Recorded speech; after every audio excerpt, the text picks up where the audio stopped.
Hello, I'm Jamie.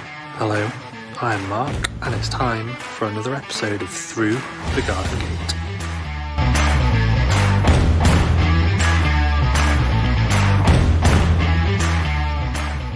Ladies and gentlemen, boys and girls, and everything in between, it's Tuesday night, it's 7:30. It's time for another episode of Through the Garden Gate. It's rather warm and humid in Lincolnshire at the moment. It's been a rather warm day again. It feels like summer is coming back. Good evening, Northern Lily, former guest of the podcast. Go have a listen to that episode because that was a wonderful episode.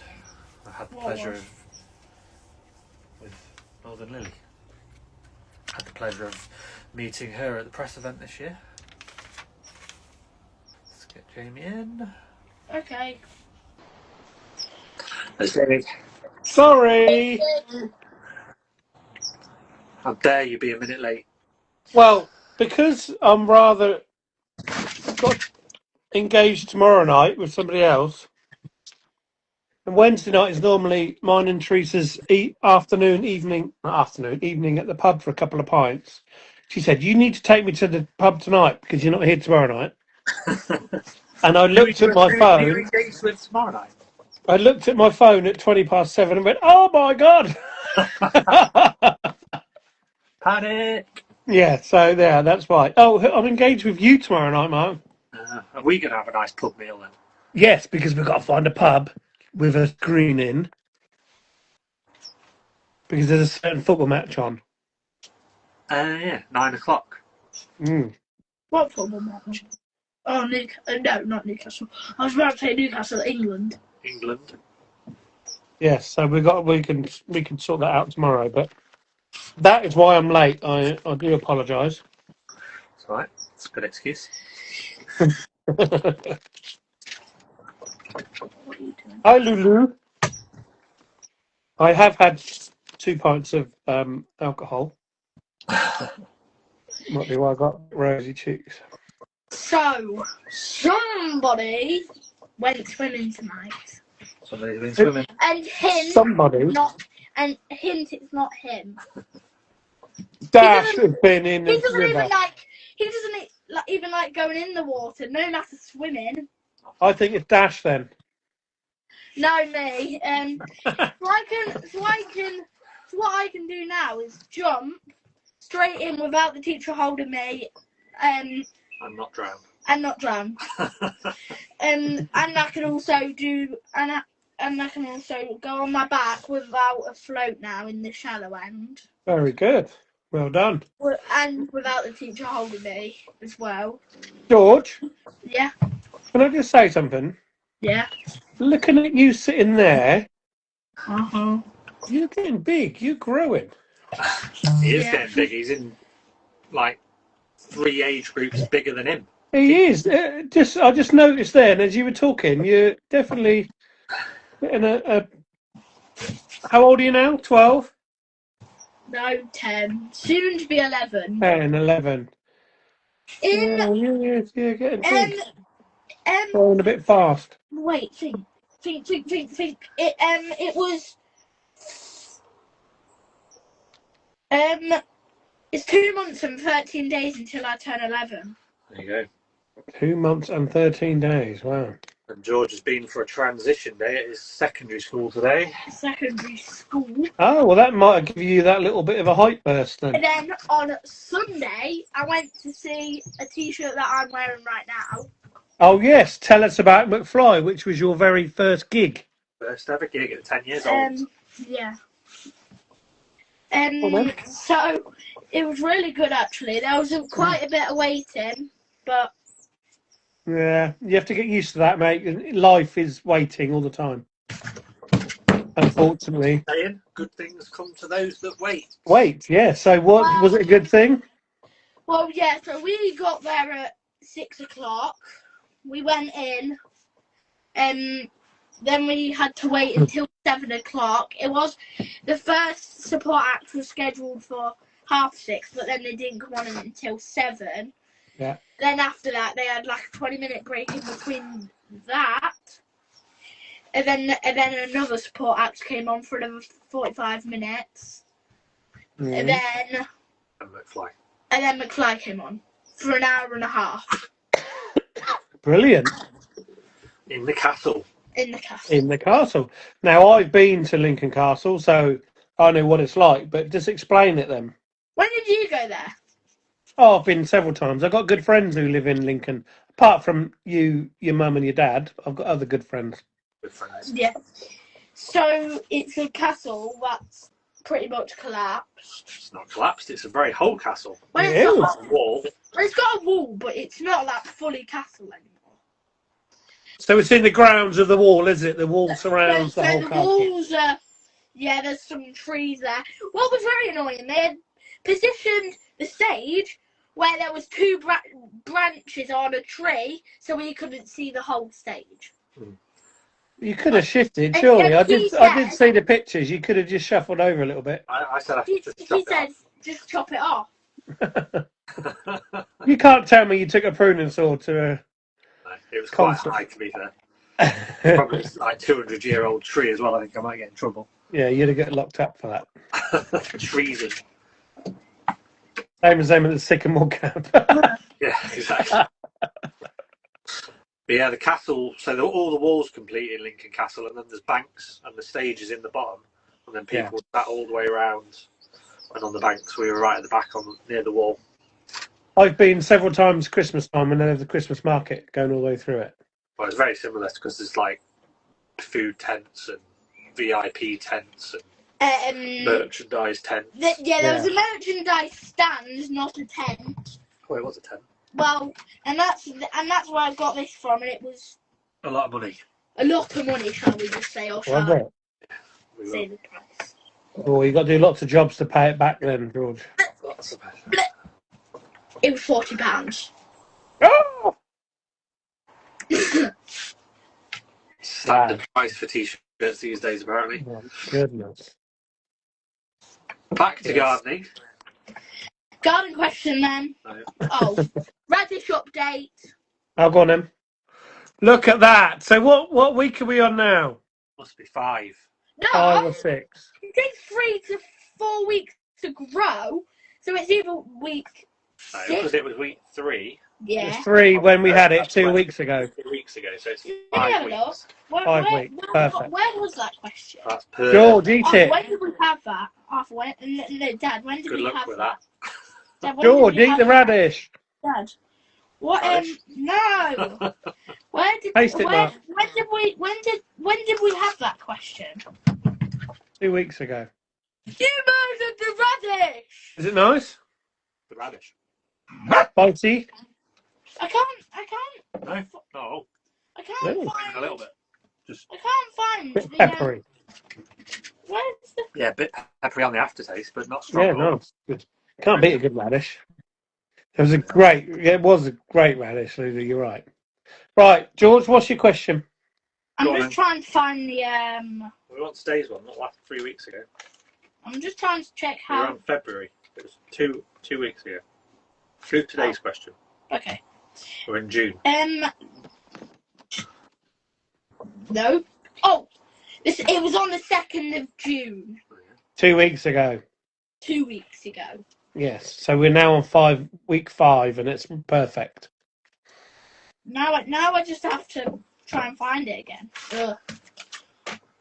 Oh, it's on the back page. Anyway, raspberries are typically red fruits. However, you can also get purple and black varieties. Which other colour of raspberry is available? And there are options for this. Don't need them. There's either I do. A orange, B yellow, C peach, or D blue.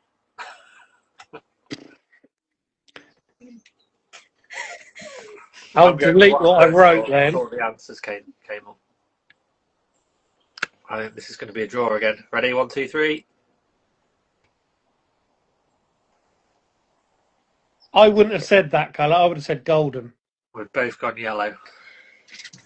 Oh, why did you have to face See, it towards Jenny you? said golden as well. I'd have gone sort of, yeah.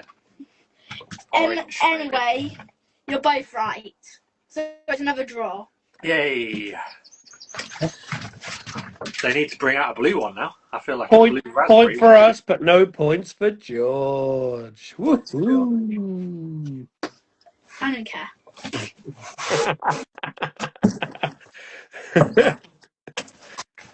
So just give us a quick update on that bed. What would you call it?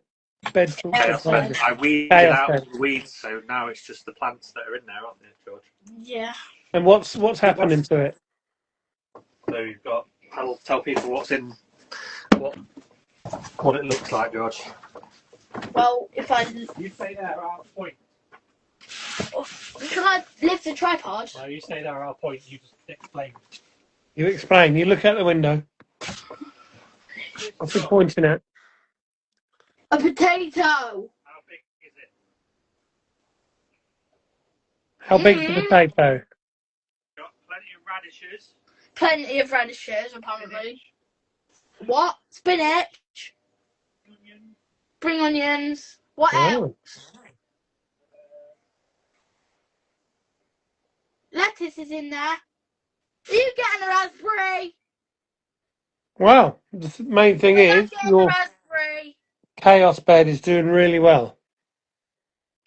My dad's got us both a raspberry. Don't worry about raspberries. Tell us about your chaos bed. How did you do your chaos bed, George? So what you do is so my dad has this box with what's labelled when to sow the seeds and what they're called, Yeah. and I just picked some seeds out at random, put them in like this trug, and then just sprinkled them in the bed, and now it's grown into.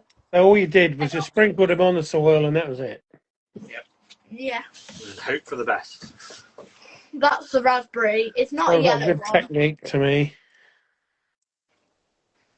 That's Brilliant.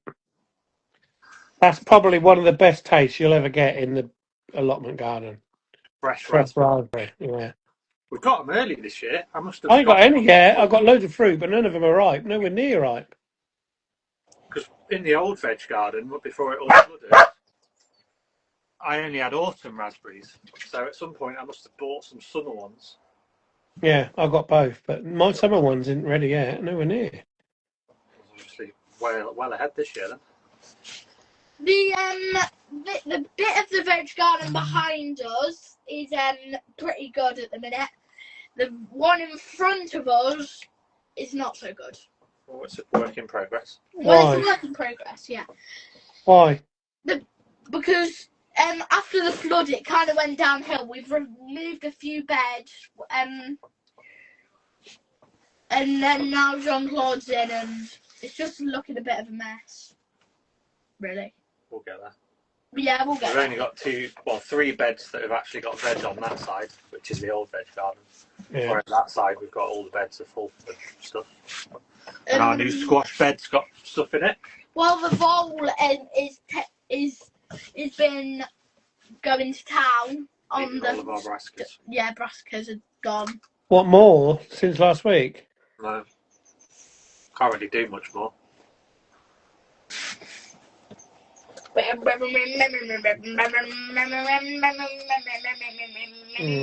Okay. Oh, the radish is spicier on the second bite. Maybe it's Yeah. after. Radish should be nice and spicy. But I Pepper. like it or not? No. What does it taste like? Radish. What do Pepper. radishes taste like? Radish. What do radishes taste We'll like? taste it. You won't like it. Go on, George, dare you? I'll spit it out. We'll just No, take you have to a bite. chew it and eat it. Ugh. Eat it. You're regretting it. Jenny's raspberries taste like gummy bears. Oh, they're just the best flavour if you can get them. Thank you for watching. Hey, George. Thank you for watching Through the Garden Gate.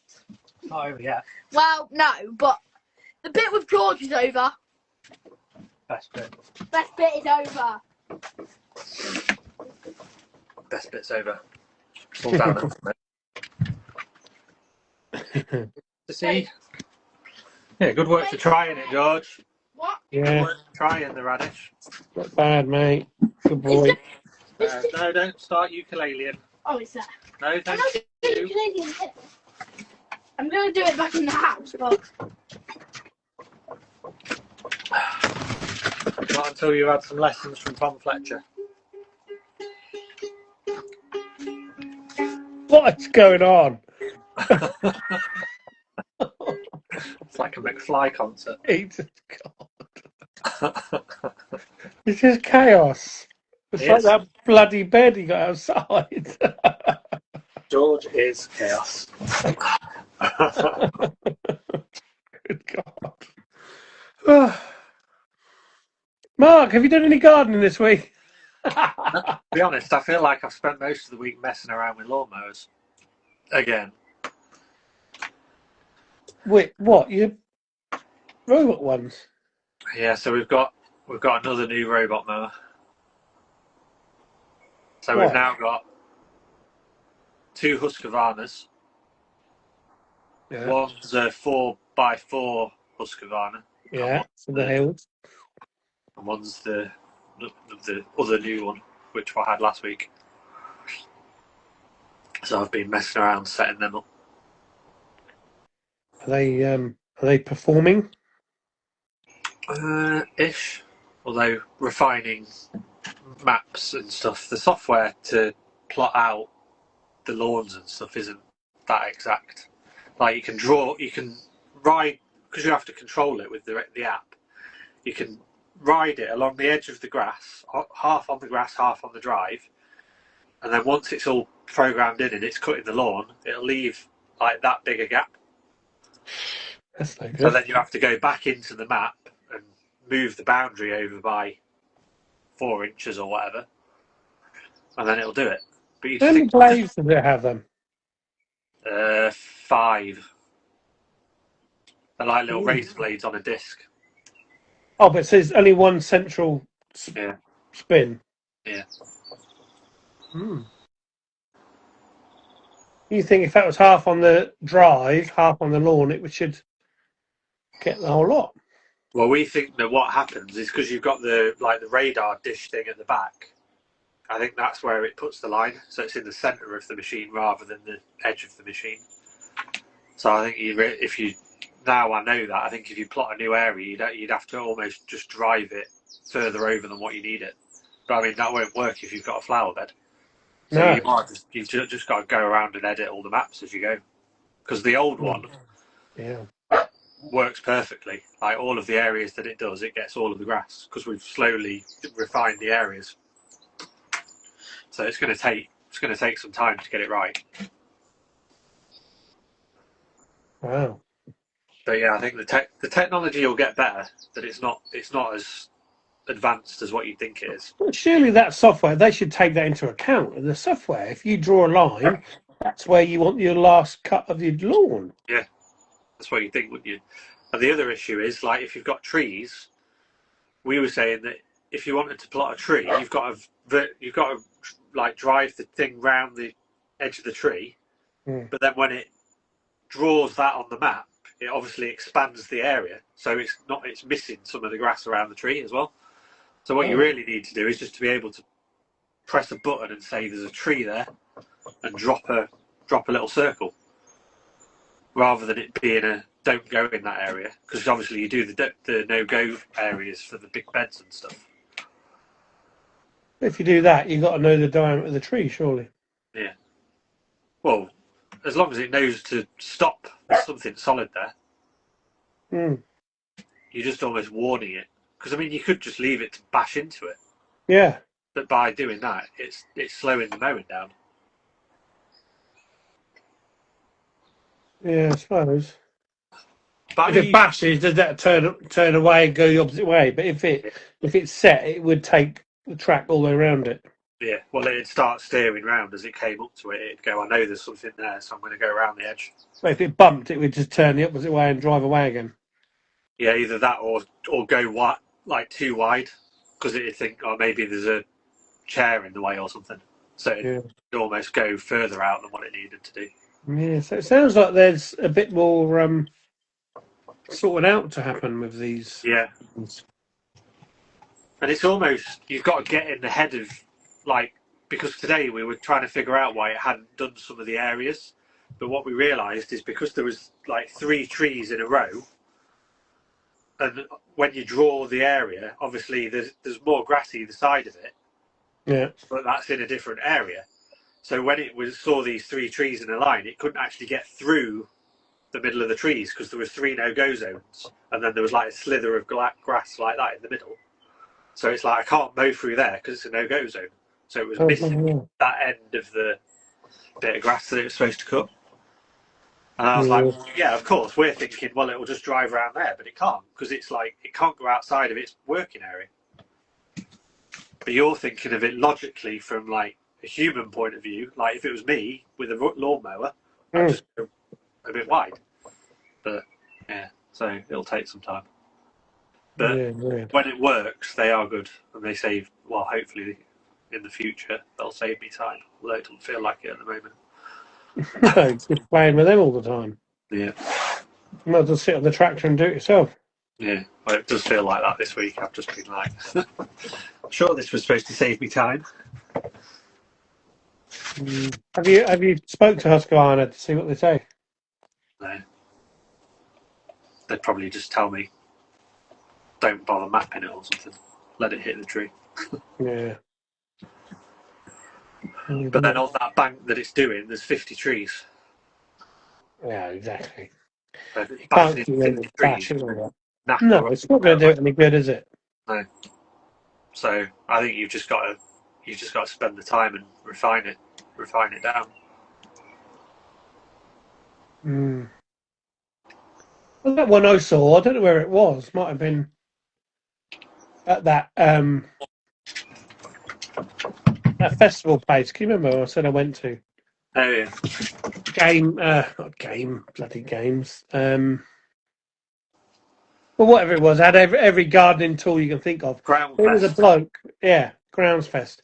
There was a bloke there driving one. He said you drive it round as a remote control car, and that sets its limits. Yeah, which is what we do. But the problem is if with a garden like where I work, is it's not just a square of lawn.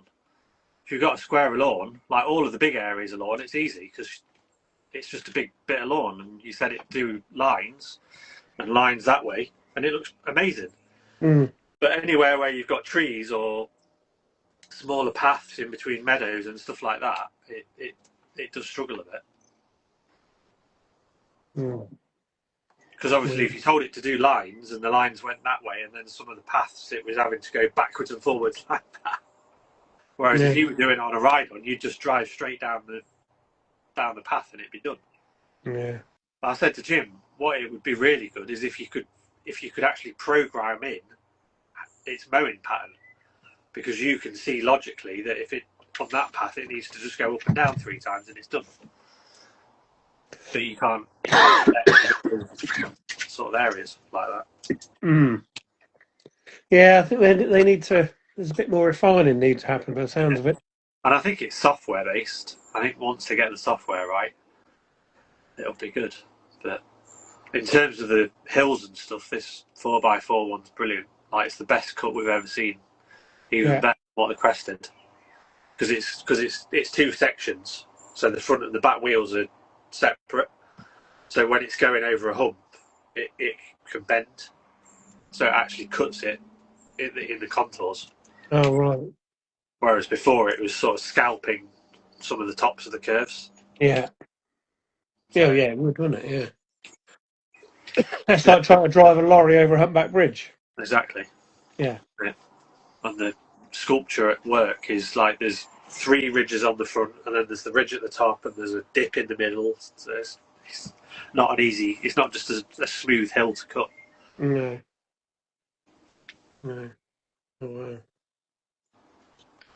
Well, I've been sowing loads of seeds in my veg beds. Yeah, I have as well. Yeah, I just keep sowing now. It's not it. I'm just going to stick seeds everywhere. Beetroots, beans, salad, spinach. Yeah, everywhere. Parsnips. If I got a space, I've stuck some seeds in. Yeah. I've saved some brassicas in cell trays ready for when my onions, garlic, first earlies, and broad beans are done. Yeah.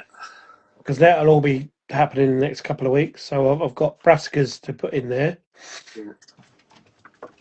Broad beans are doing amazing. Love them. Oh God, I love broad beans. They're so good. Yeah, they are good. Peas are They're good. really nice. Peas. Let me talk about peas. Not had a good year for peas. Again, I've never grown a bloody pea. I don't think. Never grown a bloody pea. Fluffy and lush, Mark. Your garden's looking. Yeah, it's gone absolutely crazy. It's very, very full. Both at work as well, actually. I think it's just because the last year was so dry and everything was stunted. And then Yeah. by now, when we'd had all that heat, everything had dried out. Even the meadows at work looked rubbish last year. But this year, everything just looks amazing. Because we've had a good mixture, haven't we? Yeah, We've had lots of rain, but it's been warm still. yeah, and cool. We obviously had the big heat, but then the temperature's dropped right back down again, hasn't it? Yeah, we had that All of the usual. that heat wave, but since then it's been nice. It's been Good heat. 18, 22 degrees all the time, and lots of rain, and that's perfect. Yeah. Bees are good, Sissy. I'm not sure whether I've lost my queen again. I think she might have absconded with some of the bees, to be honest, in one of the hives. Ooh, that's annoying. Yes, I can't. I went down and had a look on Sunday, and I didn't see her in my main hive, and I didn't see many eggs and larvae. So that normally means she's buggered off. Is that your one that you saved or your original one? The original one again. But I did see a queen cell, 2 queen cells, so that Hopefully. means that, yeah, she's buggered off and they've made a new queen. So Oh, that's all right then. So they've replaced the queen. You don't need to do anything. no, they've replaced the queen. That's the whole idea of it. That's how bees reproduce. That's how they get too big and the queen buggers off. But there was no sign of it last week. I didn't see any queen cells or anything. So unless I missed it, well, I obviously did. And she's gone. I don't need to get a replacement queen. They've made one, so hopefully she'll be all right. She'll hatch in the next, I suppose now, in the next 4 or 5 days. And then what she'll do is she'll mill about and get nice and strong. And then she'll go off and do her mating flight. She'll go off and find a what they call a mating site, where there's lots of different drones from lots of other colonies, males basically, Yeah. mate with up to 15 different males, and then come back, and that's it. That'll be her one flight for her life, unless she swarms next year. Yeah. And then she's based on more. saved enough sperm for 4 or 5 years of producing eggs. Amazing. So amazing things. But the only thing is, if that happens, it puts the whole colony back 4 or 5 weeks. Yeah. So now I'm starting to get some stores of honey. Yeah. Because the queen's not there, they'll start eating that now. Yeah. So you don't have as much money. To survive, so they won't be. But it's not all about the honey. I'm not bothered. I just love having my queen, having my bees. Yeah. Bit of a tart. She is a bit of a tart. She gets 15 blokes in one day. Right out. Yeah, there are absolutely amazing things when you get into them, and you really know what they do and what they're like. Just mind blowing, absolutely mind blowing. Really are. Right, Mark, I think it's time to get our guest in. We've been yapping on for way too long. Get him in. So tonight's guest is someone with 32 years experience in the world of horticulture, specialising in creating gardens that are naturalistic and wildlife friendly. He's very passionate about making the world a better place for all. It's Paul Foster at Allium Gardeners. Let's get him in. Been waiting very patiently. He has, yeah. We've definitely been yakking normally longer than we normally do. There he is, straight in. Hey, That's how mate. it Sorry works. we've been yakking so much about different stuff. Well, good evening. Thank you for having me, Marc and Jamie. Nice to meet you. Yeah, around you. You're so welcome. Thank you for coming on. Thank you. Yeah, it's a bit. I didn't know whether I was doing the right thing or the wrong thing, but I'm here now, so that's good. You're there, so you must have done the right thing. New experience for you. Yeah, yeah. No, it's. I don't really follow too many podcasts or anything like that, but I can see it's. It's a good way of discussing things and getting ideas out there to people. So no, it's an honour. No, don't be daft. Definitely is a good thing. Podcasts, I love them. I like music, but I'm not into it that much. So I listen to podcasts majority of the day. Okay. And you can, if you want to, you can. There's a podcast about everything. Anything. Yeah. Absolutely, anything you're interested in, you can find some people talking about it. Yeah. No, I mean, I listen to audiobooks Yeah, because I find it hard to read. I seem to read a page of something and then get sidetracked and then read it again and then same as I me, lose the plot and 100%. just give up. But audiobooks I can tune into, but maybe this could be the start of something for me, listening to I would podcasts. definitely, Podcast yeah. revolution. Because It's a it's so change. boring on going on TV these days. There's no, you have to search or to find something you really like. It doesn't happen. So maybe the podcast way, if you can search a subject that you're interested in or listen to people talking. I mean, just listening to you two talking about robot mowers. In actual I fact, I didn't know, think I'd it's be ridiculous, interested, isn't but it it? was quite interesting. I never thought about mapping out trees and stuff like that. But yeah, Exactly, fair that's the play. thing, yeah. And if you're interested slightly, which obviously you are, gardening, it just clicks and you're there. You're sucked in. Mm. Yeah, really, really good. Oh yeah, I love podcasts, audiobooks. I'm dyslexic, so I can't read to save my life. Really terrible. Terrible. So yeah, that's the And way how to go. long's this been going? This podcast? What are one? Yeah. Oh, 2.5 years. how many? Wow. What episode is it today? 130 something. 138 episodes. Right. Excellent. So there's a bit of a back catalogue if you want to start from the beginning. Yeah. Don't start Yeah. from the beginning. Don't start from the beginning. But it's so easy. Just go on to Spotify or Apple, whatever, and put in gardening podcasts. Bang, and there's loads come up. Yeah. No, I'm not. I'm not. I think I am on Spotify, but I'm not 100% sure how to use it. But if that's the place to go for it, then I'll have a look. It's really easy. Yeah, just put it in. So there's a podcast tab. Click it. Search. It's really good. Yeah. Yeah. So many. And that'll keep bringing them up as well. So when people bring a new one out, that'll pop up in front of you, so you can just click and listen to it. Excellent. Enough about podcasts and us, anyway. Bloody hell, we're here to talk about you. Yeah. No, it's. Tell us a bit about you then. What's going on? Yeah. So I mean, I've been in the industry a long time now. I started. Well, funny enough, I went to Spain when I was sort of late teens.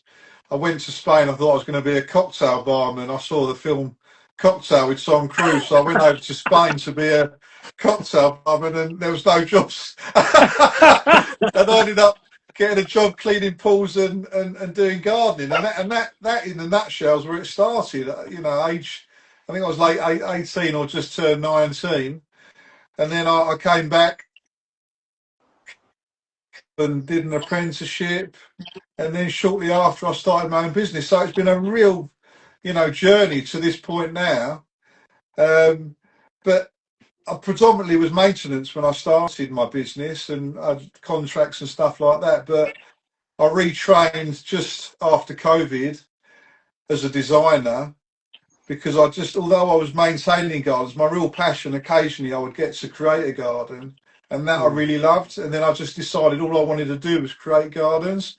And then I had a go at doing that. And then I realised You know, I had landscapers working for me and stuff like that. And I wasn't really into hard landscaping. I've always been into wildlife. My mum was into wildlife, and when I was a little boy, I was into wildlife. So now my gardens are just tailored around wildlife, really. Wow, that's And amazing. it's become a real, it's become really, really interesting, and I'm really passionate about it. But now it's been this knock-on effect with this petition that I started with regards to new build developments and stuff like that. So it's kind of, I'm doing the creating gardens, which is my dream, wildlife friendly gardens, but I've got as a sideline, I'm not a sideline, but I'm trying to raise awareness. And I really appreciate you had me on this, because by being on this, it just gives me a chance to talk and obviously be to a wider audience. But in a nutshell, that's the journey that's led me to where I am now. Oh wow!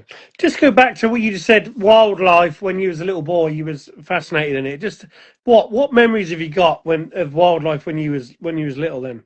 So when I was little, my mum, I think, was the catalyst. My mum was mad for wildlife. She was obsessed with otters. So every year we'd get a cheap otter from like one of these statue shops, and she just had a whole chest of like a dressing table type thing with all otters in it, and otters in the garden. So I watched a lot of films with my mum about otters, the classic films about otters as a kid. And then she was into gardening as well. So I think with the catalyst of both of those two things together, although not at the time, I think a lot of these things happen to us when we're younger. We don't realise the effect it's going to have, later on in Yeah. life. Things go full circle, don't they? Like I remember going on walks with my parents and hating it, and now all I do is go for walks. So, but no, wildlife. My mum was really into wildlife, and I got a lot of wildlife books when I was a kid.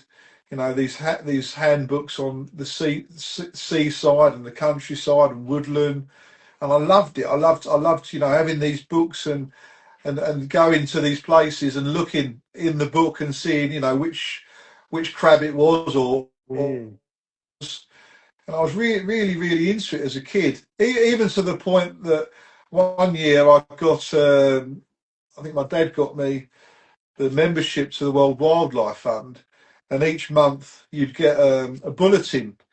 And I must have been only about 8 or 9, and I started a club at home. I got some children from my class at school. They're only into coming to my house because they like my mum's cakes. But in my head, they wanted to listen. In my head, they wanted to listen to me talking about wildlife. So each month, I'd basically read out the bulletin of what was going on in the world with wildlife. So it's been a massive passion for me. But then I kind of drifted away from it, I guess, a little bit, in the sense, as you're a teenager and then you're in your twenties and stuff like that.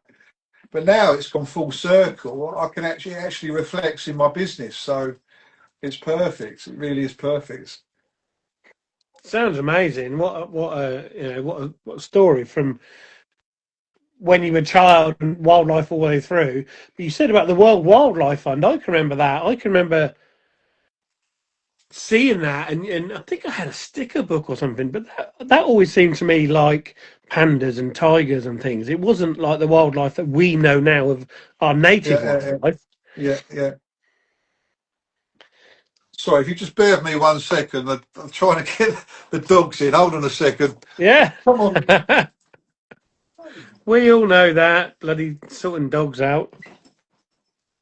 Mark's doing it through the whole hour and a half. Sorry, my family are trying to creep out around the house and get the dogs in at the same time. It was a bit.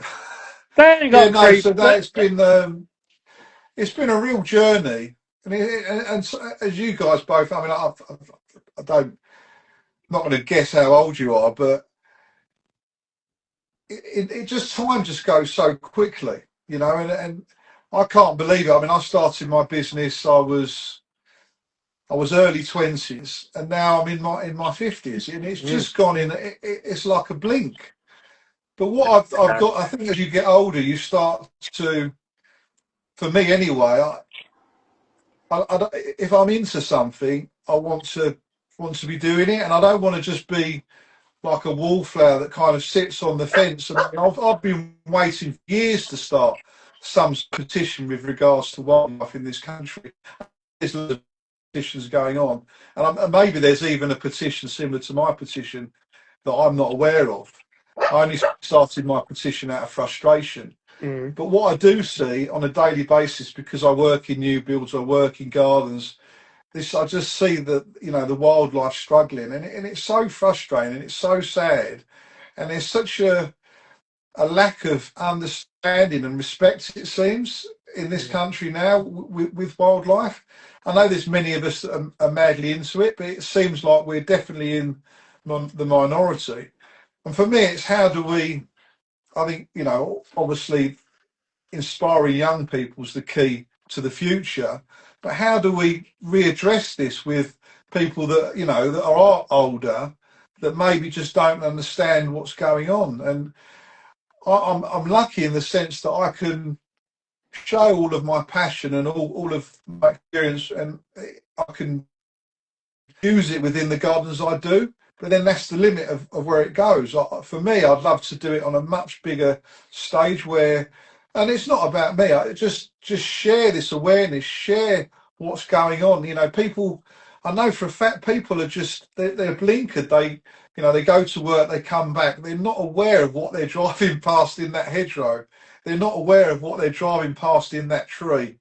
You know how rare a bird could be nesting in that tree, or how rare an animal could just be about to be crossing the road. You know, at this time of year as well, with all the fledglings and all the you know, the adult birds foraging for food and stuff like that. You know, one of them gets knocked over, the knock-on effect is those chicks, those fledglings die. You know, mother badger's out, you know, searching for food, or mother hedgehog searching for food, gets run over. So it's just, I just wish people, I know a lot of these roadkill are accidents, but I just wish people were a bit more respectful and kind and understanding with wildlife, and also with you know, building. That's my biggest bane within building practices.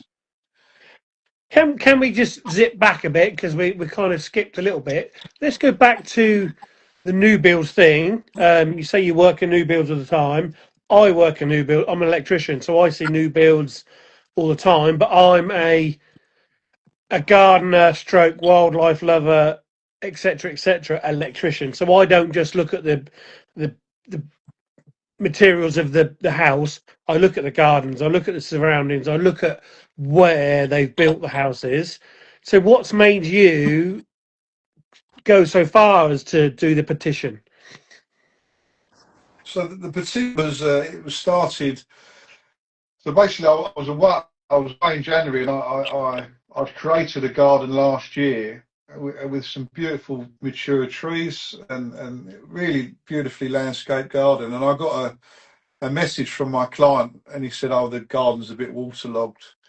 Can you come and have a look when you back off holiday?" Anyway, I went round, and it was I did some little test holes, and every test hole filled up with water instantly. And then I went back with my colleague, and we dug some trenches. And I just remember sitting in this garden, and I was just disgusted with the sense of like how this man who was so nice, my client, who, you know, trusted us and invested in it, you know, in us doing his garden, was now being completely ruined. And it wasn't just that; it was a knock-on effect of many experiences like that. But that was the final straw. That was the straw that broke the camel's back. I just at that moment I just thought I have to start something, and I didn't know how to start something. And this I had a rant, and someone said you need to start a petition. And then I just looked at how to start a petition, and it was very simple. And I just started the petition. So it was a knock-on effect of years of seeing, for me, just, you know, how I'm not just saying developers, the people that work within the developments. I mean, I don't know how many jobs we do a year, but we probably do at least a dozen jobs, maybe even more, maybe, you know, in new builds. So I quite often get to see how these sites, not a completely run, but how things are going on. And I absorbed that. I witnessed that with my own eyes, and it's. I mean, being if you're in there, you're seeing how these places are run too. You know what's going on, and it's just, for me, it's just really frustrating, and it's just. I remember Jamie Oliver. I remember Jamie Oliver starting this. I wasn't particularly into Jamie Oliver, but I remember what Jamie Oliver did with school dinners was just incredible. Turkey Twizzlers. I remember that. I just thought, for years, and I've even been to some big symposiums and stuff like that where there's big designers, and I've even approached some of them. I said, why are you not doing stuff? Why are you not doing these sort of things? And I don't know whether they have to be a certain way. They can't, they've got their own, personal assistant, and they've got certain things that they can't get involved with and stuff like that. But for me, I've got no boundaries. I am who I am, and I'm passionate, and that I just thought, yeah, I'm gonna do something, and I couldn't believe the original rant in this garden, and I wrote something the night before. The rant I did in the garden, I don't know when it went viral or something like that, but something happened on Instagram, and it just went mad. And I mean, I got thousands of people messaging me, and so many like-minded people. And then I realised that there's many people feeling the same as me, so I have to continue with it. And that's what I'm. That's basically what I'm trying to do. Please tell me what is the petition about? What are you petitioning about? So it's making mandatory changes within new build developments. So, mate, I know that there's lots of layers to this. I don't completely understand all of it, and I know it's not just the developers. There's planners. There's all sorts. There's involved. There's architects. There's all sorts of people involved in this. But what personally I'm seeing with my own eyes, is nothing happening.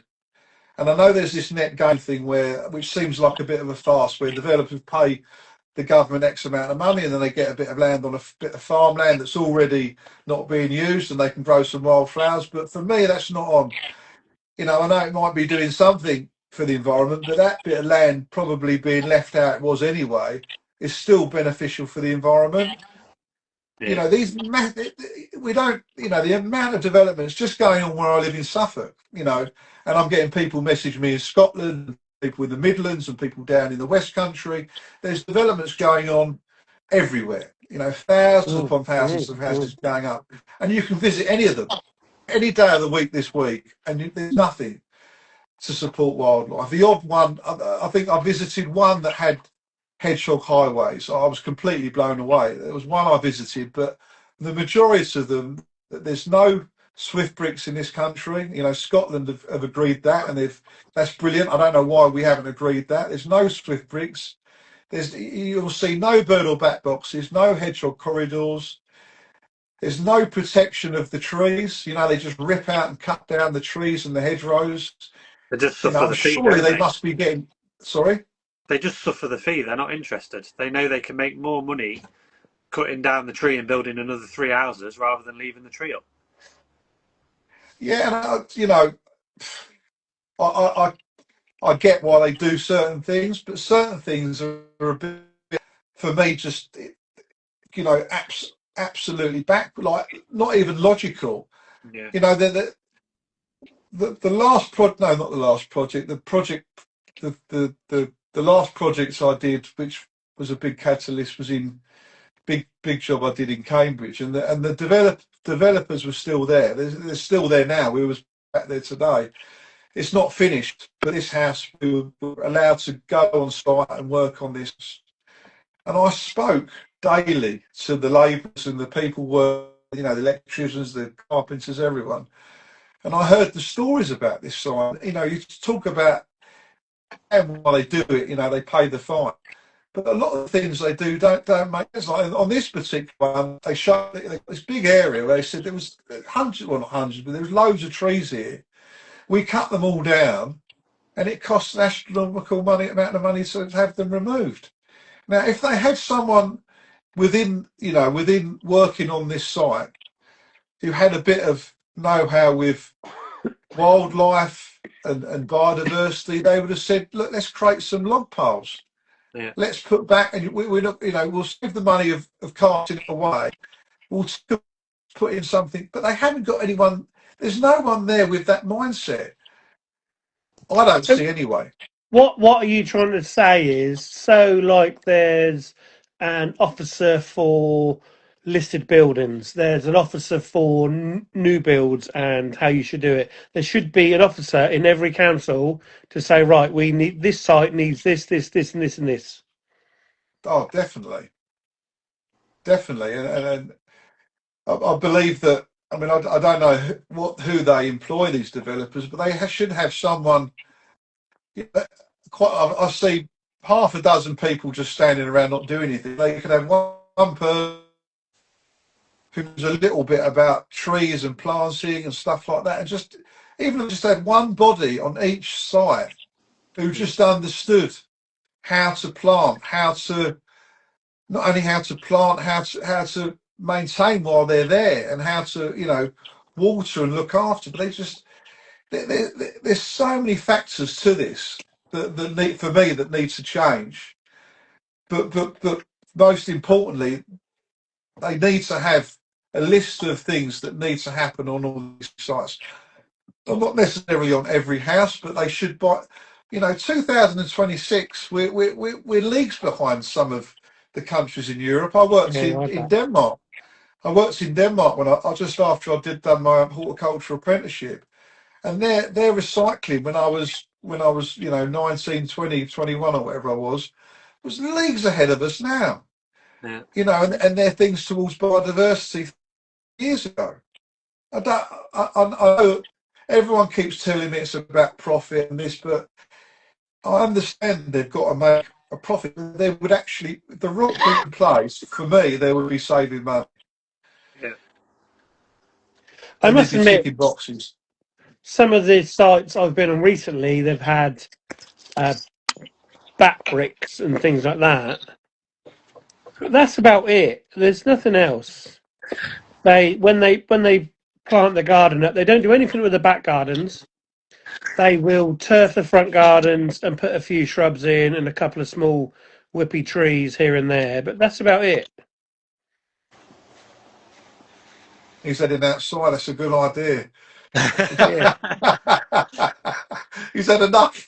Needs some fresh air. Need some fresh air. I actually need a phone charger, so I'm going back to the house to grab a phone charger. Yeah. So some builders obviously do a bit, but to be honest, the ones I'm talking about are Holcombe Estate, which is a massive, absolutely massive estate, and they're really into their biodiversity and nature and stuff anyway. So that's probably they've put them in themselves, but there's no one from a government body saying this needs to be done. No, no, it's beyond belief, really. And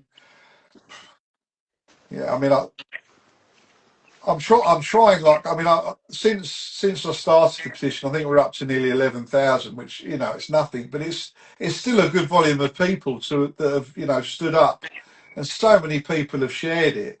I just think it needs to now. It's got to the point where probably everyone that follows me on, I don't do too much other than Instagram and Facebook. That's about Yeah. where my limit is. Whereas I should be doing more stuff like this and talking to people and getting other people's point of view, and also trying to find out how to get it out to a wider audience. That's the key to this, because I think once it gets a wider audience, there'll be way more people signing this petition.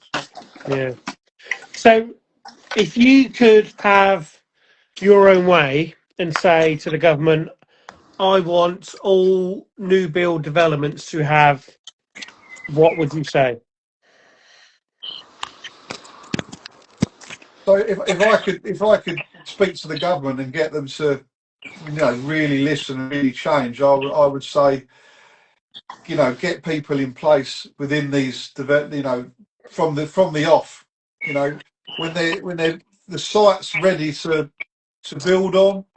They should have people in place, and I'm sure there are people, but I'm sure they just, like Mark said, just probably pay the fine or cut the cord and rip out. But they need to appreciate and respect the trees and the hedgerows that are there. And Yeah. if they can maintain any of them, if they can work the pathway slightly, 5 meters to the right to save a lovely oak tree, do it. Yeah. It's only gonna be a plus long term. They rip all the topsoil off and just seem to just, get rid of that. Respect that topsoil that's there. Has got years of having mycorrhizal fungi in it and all sorts of stuff in it. Keep that topsoil. Don't scrape it all off to nothing and then, do what they do. So respect the topsoil, respect the trees, respect the hedgerows if they can. That for me, is a massive starting point. And then when they're actually putting everything back, get the right people in place to, you use all the time, but they put the same classic shot of shrubs, basic shrubs, evergreen shrubs that don't particularly do too much for biodiversity. They could easily support. There's a lad near here. I haven't used him yet, but I want to use him. Called Rhymer Trees. It's Tom Hoblin's son, and he just grows native trees. Yeah. And you could put, if you're doing an area, you could put in loads of native plants that support the local ecosystems and the local biodiversity. So that would be a key. And then Swift bricks, I think all estates should have. I don't know how many houses it would work in order to support the Swifts. I'm not an expert with Swifts, but if they could do, I don't know, so they've got 20 houses, if they could do a few of them with Swift bricks at least. And then if they did some houses with Swift boxes and bird and back boxes to support that would be great. You're not saying, I do every property, but if that can't be done, just a percentage, and every fence should have an access point for wildlife. Every fence, these hedgehog corridor access points. I think you could probably even buy them in the gravel boards already now, probably. So that they do be doing that, and if they can stop using glyphosate, that would be great. And if they can ban artificial grass on all these new build estates, that would be great as well. And if they can harvest rainwater, it doesn't take much to whip up a few, rainwater tanks in certain places as well and put back. And if they can add, the list goes on and on. And then for me, you can have a wildlife area, that they could maybe put some informative information for children and stuff like that. This is a log pile, and these are the insects that are in this log pile. Or this tree, this area was cut down, and we've created this habitat with the trees that were cut down. Things like that. That's what I would say to the government. I really would. Let's face it. I would say 95% of what you've just listed is absolutely peanuts to these housing developers. Yeah. Peanuts. Nothing at all. To buy and install a Swift brick while they're building the walls of the houses would probably cost 30 quid or something like that. Especially if it was a whole, a nationwide building firm that would buy, 20,000. It's ridiculous. It's crazy. It's ridiculous amounts of money. Tiny amounts of money for the millions that these house builders are making. But they just need somebody to push them to make them have to do it. Yeah. For me, it's just beyond belief. It's not. They've got so much money. They've got so much money. These developers, they can buy land and sit on it for God knows how many years. Yeah. The cost of, and even if they say I don't know, say one house and all of these extras cost, I don't know, £500, £1,000 tops. If they could easily add it to the sale of the house, it would never be that much, Paul. Never, no, ever. It would never be that much. But they could make it back, no problem. Even if the house was up for 250, and they just thought, you know what, let's put 251. They're still going to sell it. There's such a demand. for houses is that they're going to they'll get their money back regardless. It's, for me, it's, I don't know, I feel like it's laziness. Yeah, It's just the easy way out. They don't. that's what it is. I, It I is had a, laziness. They're not being pushed. I, There's I had nobody enforcing it, so they won't do it. They don't need to. That's another no. thing. It's somebody got to sort something out. There was a lad at the rugby club, and I know he's involved with new builds, and he told me that it's a nightmare, all of this biodiversity stuff. It's all red tape. It shouldn't. For me, they should have someone in place that doesn't find it a nightmare, who finds it, exciting. Finds it exciting how to make these areas more biodiverse. I mean, that's what they should have, people in these positions who want to make these areas. But maybe it's just an easy way out. They've done it for so many years like this. Let's carry on. We don't have to employ anyone different with this system in place. We can knock out houses. There's no worries of adding this, but now with all the problems that we've got, it should be the norm. It should be the norm. It should be the norm. And that guy you were saying, it's red tape because he needs educating. That's the thing. It's education. People don't think like we do, and we only think like it because we've been told it somewhere along the line, whether it's been TV, radio, books, on here, whatever. We've learnt it. That's the thing, but other people haven't. No, they haven't, and it would just be wonderful to see. I know this thing's, it's like at the moment, I know it could take years for it to happen, but it would just be so for me to tap out of my gardening career, or at some point in my gardening career see this happening. Because I mean, I live near Bury St Edmunds, and just in Bury St Edmunds there must be 3 or 4 big developments going on right now. Big Massively. developments, and I drive into them, and I just look, because I'm interested. There's nothing, and it should be, by law. I understand that maybe not all of these points that I'm trying to raise will happen, but even if one of them was agreed, Yeah, like Scotland with the Swift bricks, even if it would be a step in the right direction. But it's, for me, what you just said, it's education, because yeah, it's bizarre. This one I did in Cambridge, it's an award-winning developer. I won't say the name, but it's an award-winning developer. And when I finished this garden, they all come in the garden because they were signing a house off. And they went, "Oh, this is incredible. Can we take photos and share it on our..." And I thought, well, I don't mind you sharing it as long as you're prepared to do work like this, or get us to do work like this. I don't want you just sharing it and making out that you've done this, because Yeah. everything I've seen so that's the far thing. has Yeah, been they want to. absolutely against biodiversity. But they were blown away by it. And I just think, why don't they must, see gardens. And I can't believe someone in the office don't say, "Do you know what, let's..." Because at the moment, I went back there today, they've got this great big lawn that they're going to put in on the front, on this driveway. Mm, And it's so big. You could have a wood, you could have a wildlife area, you could have a woodland, you could have a meadow. But yeah, I was speaking to the site manager. We're just going to turf it. That'll set the houses off. yeah, And you just think, why is there not someone there, like, shaking him, going, "This is an opportunity for us to get way more awards in different sectors, within horticulture or biodiversity." But they're not. I'm shocked on a daily basis. I really am. yeah. I know exactly what you mean. I see it all the time, where it's just like I said earlier, a few shrubs dotted about, turf the whole lot, and a couple of trees, and it's just, you think, oh god, it's almost not even worth doing. Leave it as bloody soil.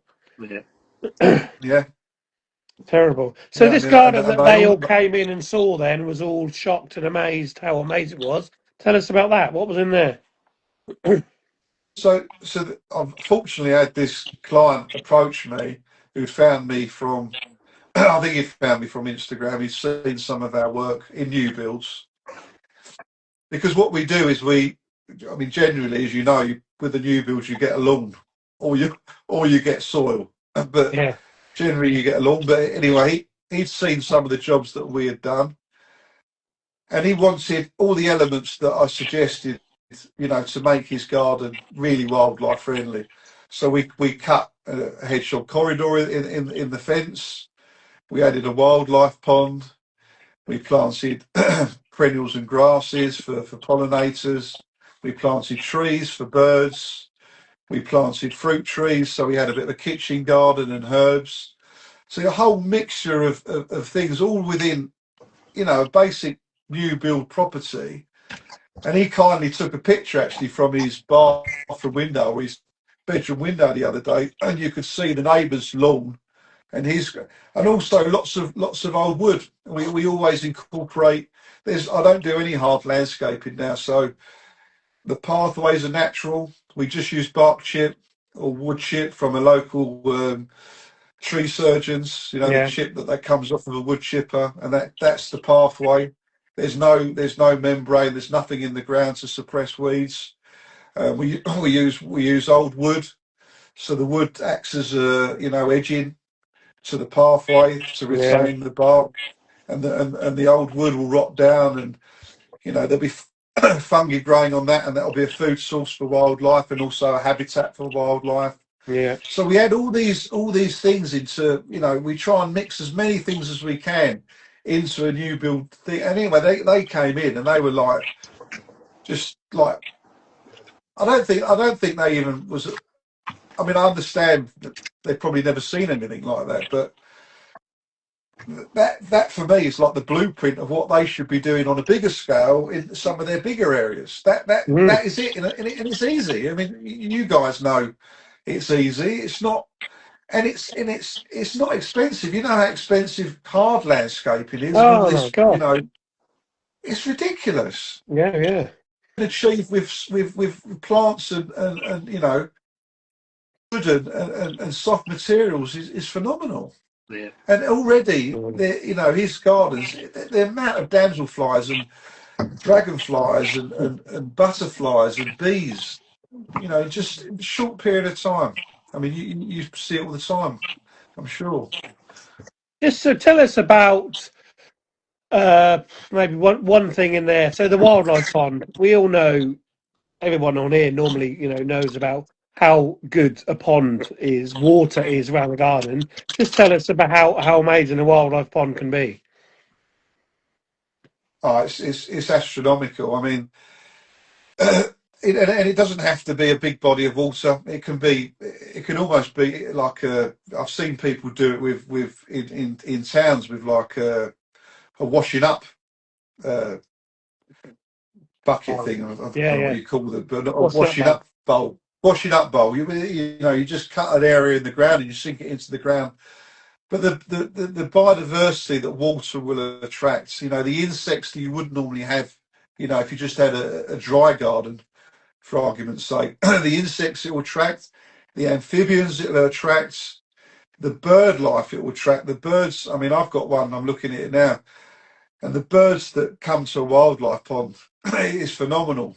And once they know it's there, they'll pass daily to wash and drink. And I'm sure there's other wildlife that drink from the wildlife pond as well. So the biodiversity within a small body of water is astronomical. Yeah. And I think every garden, if they can, have a small body of water, and it changes so much.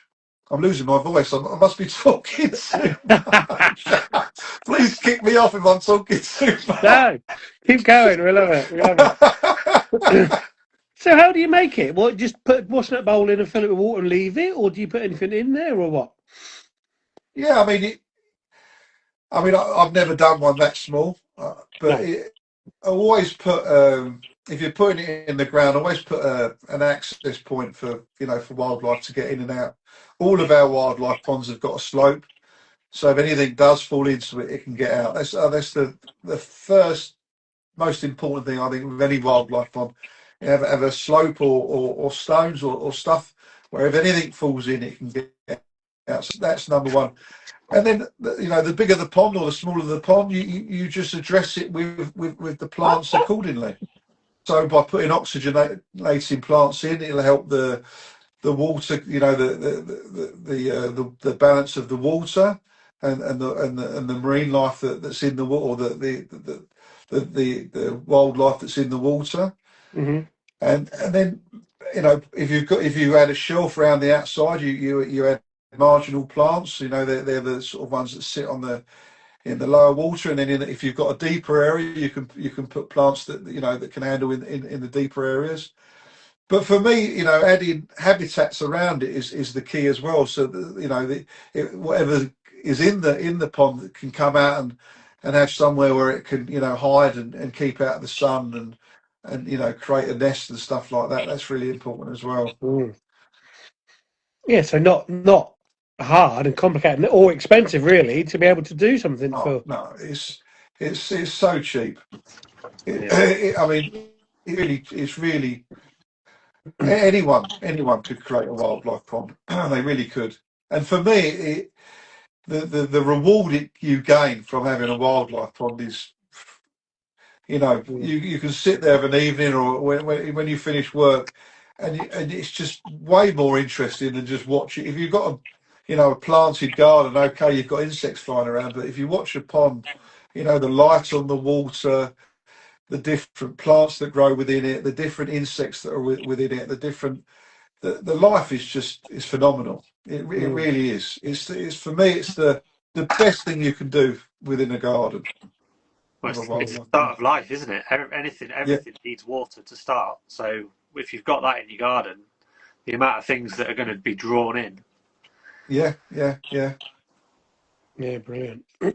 Okay, so we all know you mentioned how we can make a wildlife pond, whether it be a washer bowl or a 10-foot pond. What other few things that we can all do away from the new builds now in our gardens that we've all got now? What can we do to get that wildlife and the diversity and stuff going? I think the key is to. I can put my hands up to it myself as well, because I was one of those type of people. But I think it's letting go. We've got this real hard problem in England or in the UK we try to control everything. It's like the house is, the garden's got to be, an extension of the house. So, the kitchen's tidy, then the garden's tidy. But for me, the best thing you can do in a garden, and if you want to, I'm not saying you can't have pretty gardens and have them formal and all manicured, but just if you can leave one area to go wild, just let it go. Just let it go wild. Just let it do its thing. That for me, it also is as good as having a wildlife pond. That area doesn't have to be big at all. Just let some nettles grow, let the grass grow long. That for me would be the set. And if you can do that, if you can have a garden more like that, where in actual fact you let nature do its thing, it's phenomenal, because the rewards are, and I think it's stressful. I used to maintain a lot of gardens, and in the end, when you're trying to make things, I've got my next door neighbour. As soon as the hedge grows, like I don't know, like the tiniest bitches out there, it must be stressful if you're just constantly looking. Oh no, I've got to go. Just relax, just enjoy it, because it's really weird. We talk about, I think mental health and well-being is another massive of naturalistic and wildlife gardens. If we're stressed, we tend to go for a walk. For me, I'll go in a woodland, or I'll go on the beach, or my favourite place, funnily enough, is mountains. I love going up mountains because, you can't control that. That's as raw as you can get it. Yeah. That's exactly how it should be. And I don't know why we do this with gardens. Just ease up and just. I've got a friend who's quite a famous gardener, and he says garden with a touch, and I love that. Just garden, do the essentials, but if you can just relax and let areas go wild, and for me, once it becomes a little bit what you get addictive when you start letting things go wild and Yeah. you see plants that wouldn't normally grow. Then you're like, blimey, I'll do that area there, and then suddenly you've got birds nesting there, and you've got birds, it's just incredible. And then you go full bore, and all of the things that you might have done years ago go out the window. So for me, sorry, gone on again, but just let an area go wild. Let an area go wild. It's the best thing you can do. I got a bit of a funny story about that. So last weekend, I was cutting the lawns, and out our front next to our drive, there's a bit of a it's a lawn, but it's really bumpy and stuff. So I do cut it weekly. But I thought, because we were talking about a few weeks ago, different orchids and things coming up, Mark, weren't we? If you leave stuff. So in this lawn, I would say it's about 10 meters wide and maybe 30 meters long. I thought I'm going to leave a patch in the middle of probably 15 meters by, I don't know, 3 or 4. So I cut all the way around, and it's almost like a semicircle in the middle. So I left it, and I came inside, and Teresa came in and said, "Do you want me to finish the lawn off for you?" And then I said, no, I'm leaving that. And then about an hour later, our son Josh came home. He said, "Did your battery run out on the lawnmower?" I said, "No, I'm leaving it, and I'm gonna leave it. You know, today I've cut, or on Sunday I cut round it again. I'm leaving the middle to do whatever it needs to do." Yeah. No, I mean that's another ways ago. I never would have left my grass, and now I mean I only cut it. I think about a week ago for the first time this year, and I love Yeah, it because you've got all these, and that's another thing. If people can just leave this obsession with cutting grass to the point it's just yellow and looks like a desert. yeah, I mean, people with big lawns, for the life of me, I do not know even why they just don't. I love when people cut pathways into lawns and let areas. It adds another layer to the garden, and it yeah, attracts more biodiversity and pollinators. But this obsession with cutting grass and hedges is great. But I know we're shifting. I was at Chelsea this year, and I'm seeing the shift. yeah, A lot of the big designers now, they've come so far away from that manicured looks. It's almost, well, it probably is if you're in the gardening world. It's out of fashion, but we need for me, that knock-on effect to happen, not just within garden designers and people that like me who are doing creating gardens. We need this knock-on effect to go onto the bigger scale and I've seen it's happening in towns. It's happening with councils are leaving verges and stuff like that for the first time ever. Although it was really sad when I dropped my colleague off today in his little village just outside Bury. All the verges look amazing, and we've been talking about they left it, they've suddenly got it, and there's poppies growing and stuff like that. And as I dropped him off today, I drove down the road and I saw the workforce of council workers with their mowers heading up. So,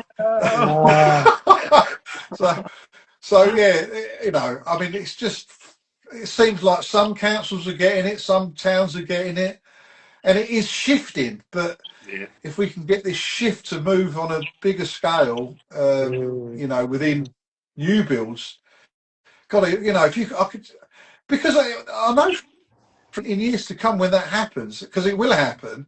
People going into these new builds, and they'll look so much nicer. Yeah, Way yeah, more trees. Let areas of grass grow wild, have meadows. Could be fantastic. yeah. It's amazing, and some of the things that pop up. Oh God, they're absolutely beautiful. Yeah, I mean, if you just don't do anything, it always shocks me now.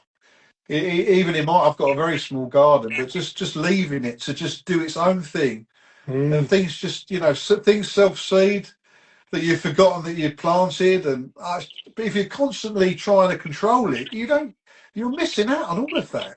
mm. Yeah, I know exactly what you mean. Brilliant. Right, it's 10 to 9. Well, gone 10 to 9. So we need to.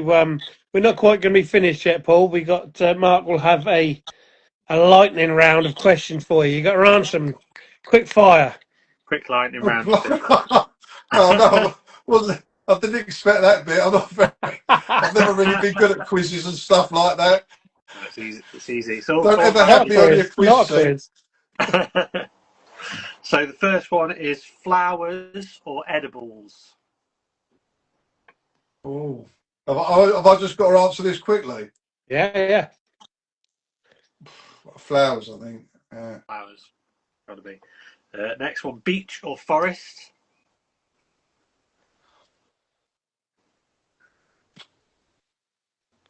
Oh, I love a beach, but no.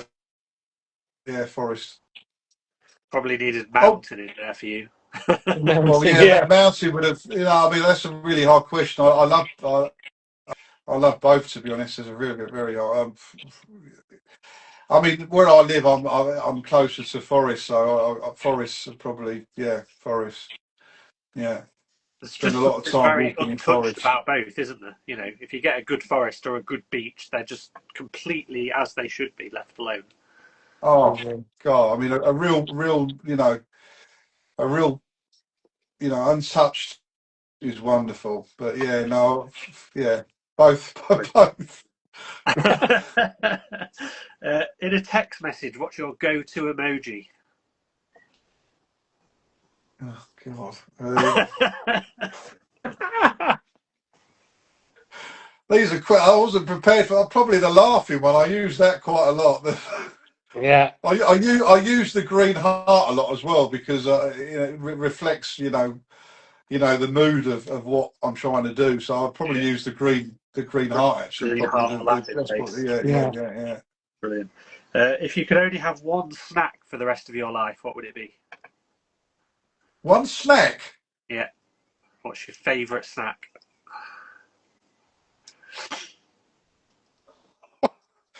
Favorite snack. No, I can't even. I don't even know if I've got a favourite snack. All right. Favourite food then? I'll just say Italian. I love Italian food. Oh yeah, no, definitely. Nice. Lovely. Favourite day of the week?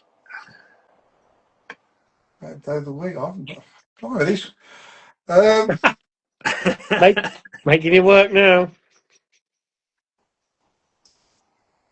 I like Mondays because normally a Monday will be a start in a new project, but I love Fridays as well. So favourite day of the week. I'll probably break the mould. I'll say Monday. Monday. Oh wow, that's definitely a first. Yeah, definitely. Favourite season?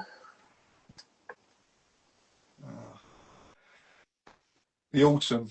Oh, yeah, I knew you were going to say autumn. For some reason, I knew you were going to Wins say quite a lot. A lot of people say autumn, which Really always does. sort of surprises me because you'd think being gardeners we'd like spring or summer, but there's just something special Yeah, about no, I mean, I have to say it was always autumn, and more recently it's become more spring. it.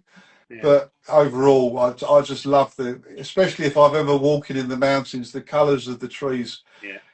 Yeah. Well, In the whole landscape is one oh, massive show, isn't it?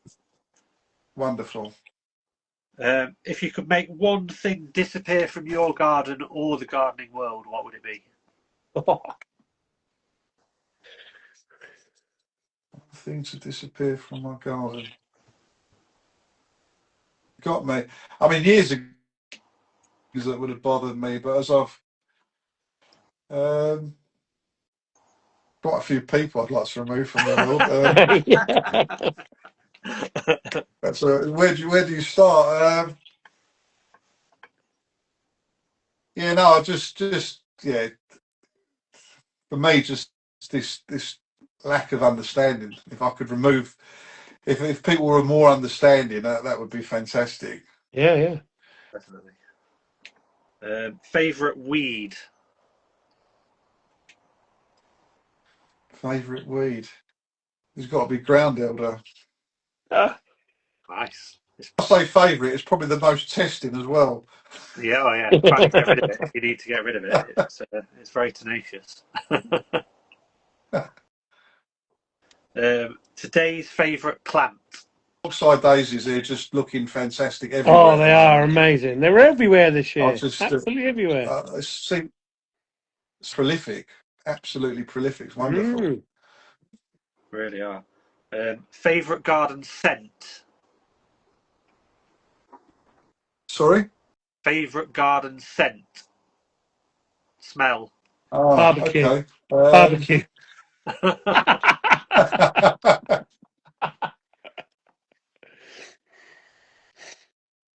I really like the scent that comes from. It's not the best sort of shrub for biodiversity, but the Elaeagnus Oh yeah, abigeae. so I don't know strong, if you isn't little it? flowers on that. That's a really nice smell, actually. Yeah, it's lovely. It It takes you always by gets, surprise. yeah, it always gets me, that one. Yeah, I love that smell. Just hold on a second, Mark. I was out in the veg plot yesterday sowing some seeds, and I've got a Swiss chard which has gone to seed Yeah. and flowering. Oh my God! I never knew a vegetable plant could smell so good. No, wow. That's It interesting. was. It's amazing. The fragrance from this flowering Swiss chard is amazing. Wow. And I didn't know. And I looked around. I thought, where's that come from? And you know what my veg plot is, isn't there's not really a lot of anything else around it. Yeah. And I went, oh my God, it's about 3 foot tall, all in flower, and it smells amazing. Wow. Yeah. That is brilliant.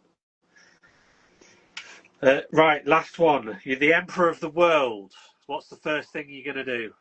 Oh yes. I'd change all the world leaders, I think, or maybe not have any world leaders. I don't know.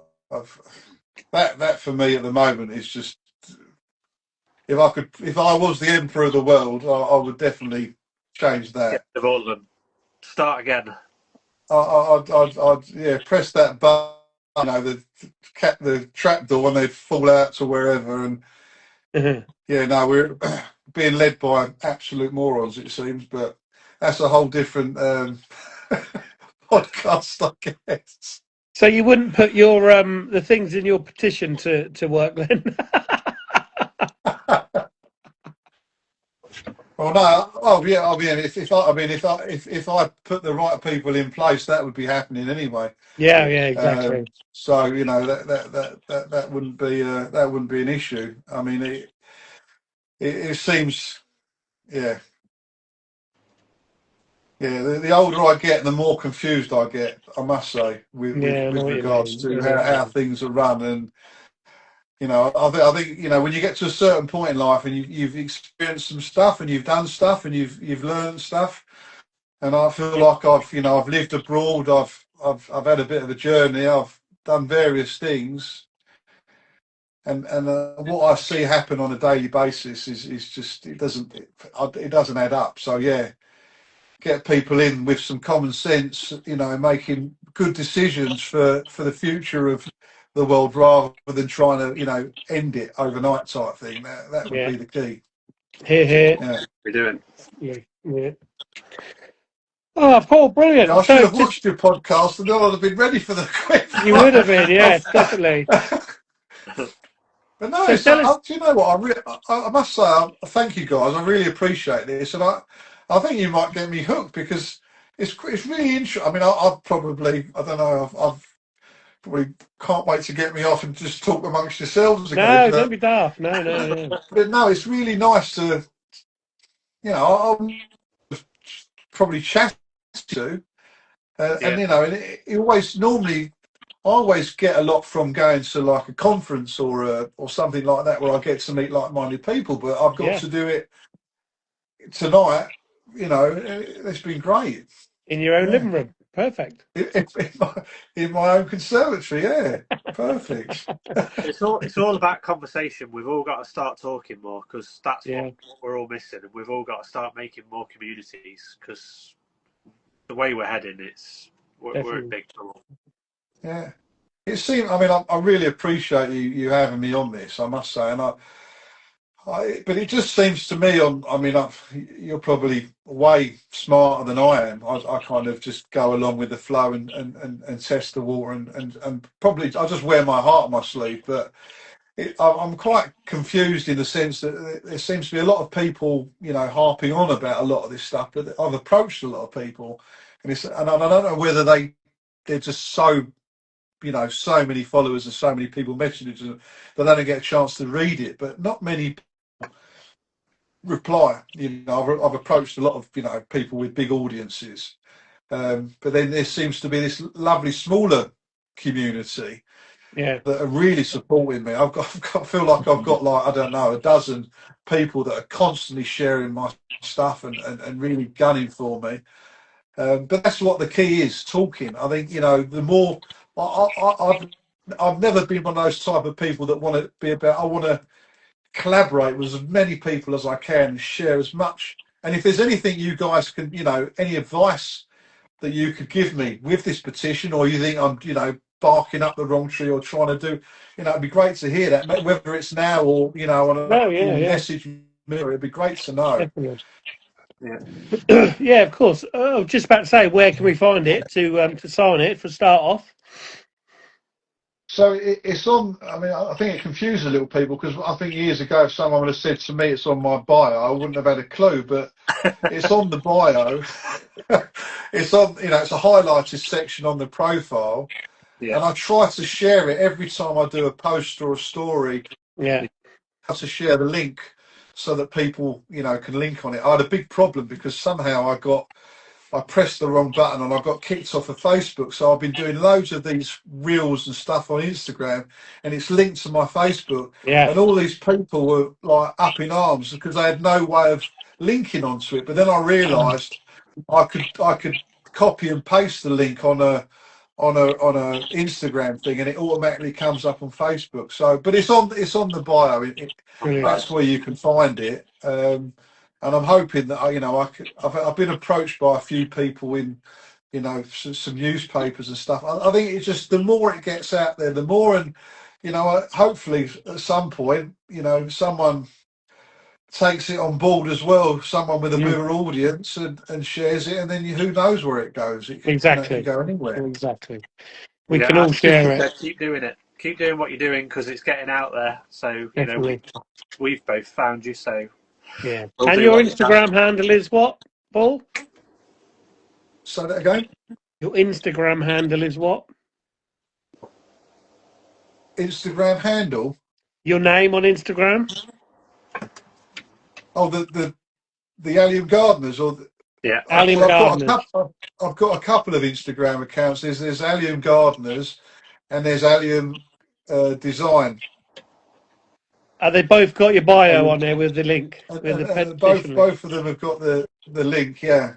Brilliant. Yeah. That's what I was after. So you could say it out, so if people are listening, they can just write it down and follow and think. Yeah, perfect. I'll put it in the show notes as well. So put it in the show notes as well. But some people might not read the show notes, so if you say it, that'll stick in and they can follow you instantly or go and have a look.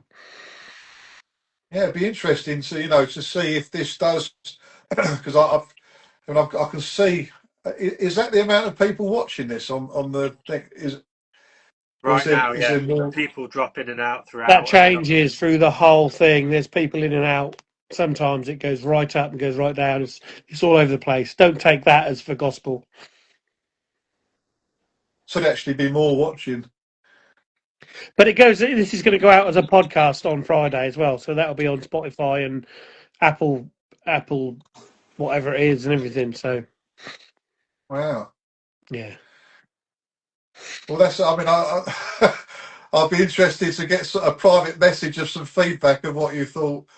I probably talk too much. That's probably definitely not. You can't talk too much. Sit and listen a bit more, and but no, it's been interesting because I must say when you first approached me, I was a bit out of my comfort zone, and I didn't even tonight. I thought I can't even work out how to get on it, and then I realised you have to send me.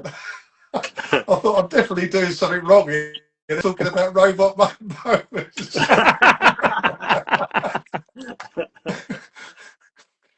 Oh no, don't worry. It's been really good. Really enjoyed it and Wh- listening to your stories.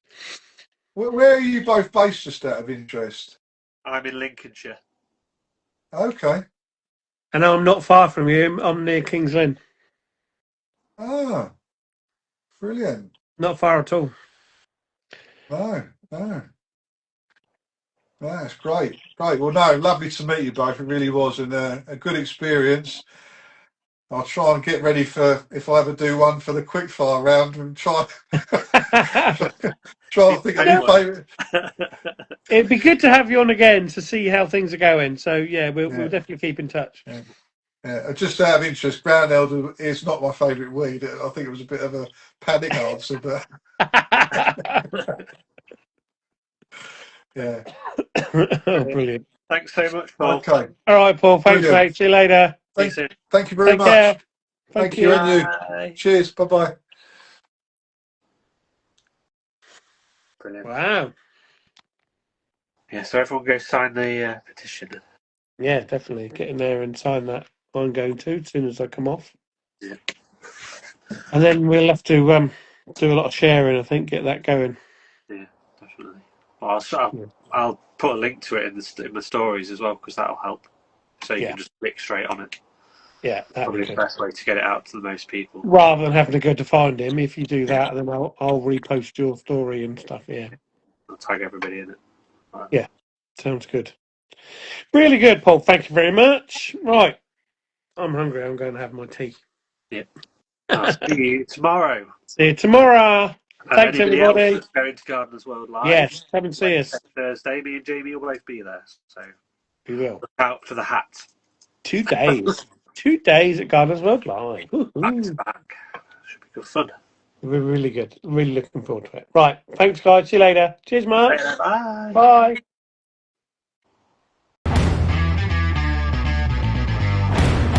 Thank you for listening to Through the Garden Gate.